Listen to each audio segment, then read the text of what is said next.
Cancer. It's a word that strikes fear in the hearts of those who are diagnosed. It also rocks their partners and family members to the very core. And I've observed that if you have a good relationship going into the diagnosis, usually that relationship is strengthened by the disease because the preciousness of life and love it's heightened. But if you don't have a good relationship going in, the chinks in your relationship will certainly be amplified under the strain.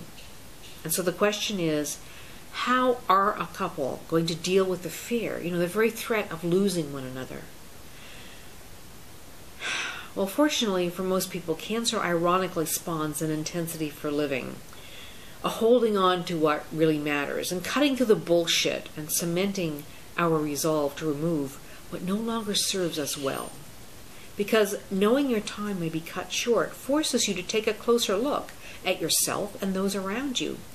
And this can create a real clarity about what you do want and what you don't in terms of communication with your partner. And when you have cancer, communication is key because you've got to stick together through this. And it's as much of a challenge to those dealing with you, the threatened one, as it is for you being assaulted by this thing eating away at you. And there just aren't any rules. I mean, you're going to have to find what works for you, your own way around this, because there's what you hope in your heart of hearts will happen, and then there's just what happens between you and that wonderful process in living and loving. And it's not all good. We're human. Yet it is normal to be engulfed in fear when you're diagnosed.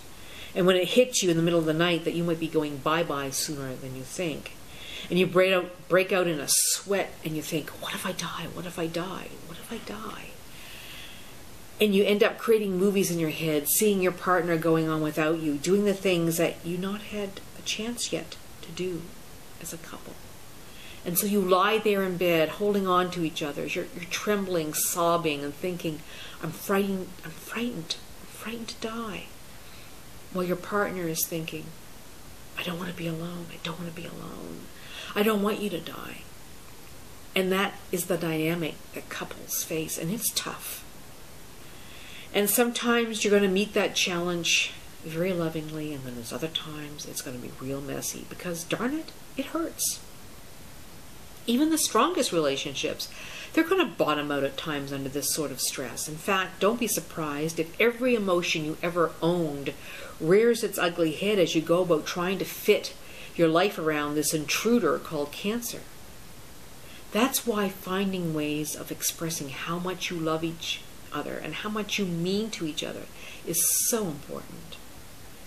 And one way you can do this is by creating a special ritual. And I have a story to tell you that'll help you with some ideas. This is what Nick and his wife Brenda did.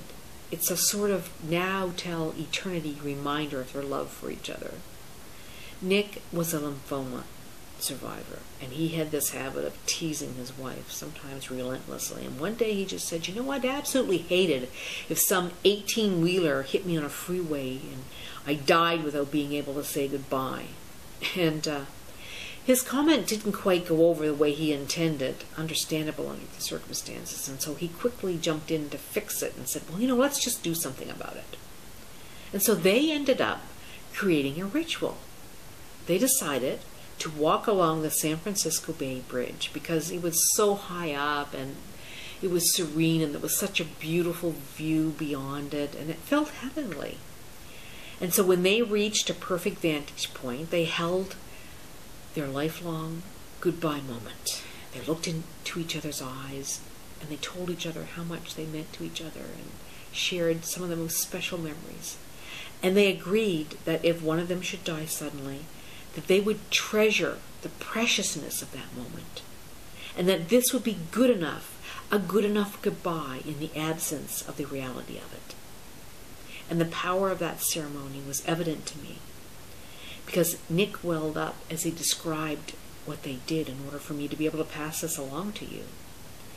And as he relived it, I could see that it was just as real, just as powerful as it was the day that he and Brenda stood high up on the bridge together. and their story has since helped countless couples. And it also inspired mothers to do something similar with their children.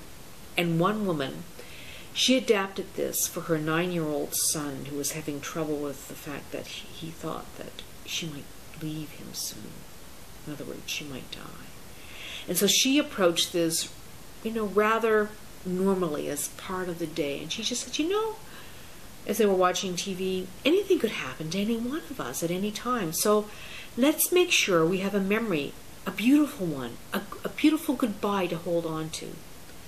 So she made it like this really fun event that he could use his imagination with. So they picked a place that was really special to him, and they held each other for a really, really long time and talked a little bit. And she said, it was so helpful for him. It helped him put her cancer into perspective, and it also reassured him that she wasn't about to leave anytime soon. Now, I understand that more detail is needed on the topic of handling the possibility of your death with your children. And of course, it will be the most difficult conversation you will ever have as a parent. So, I have prepared something special for you. So stay tuned for my next video about a mother's ultimate gift.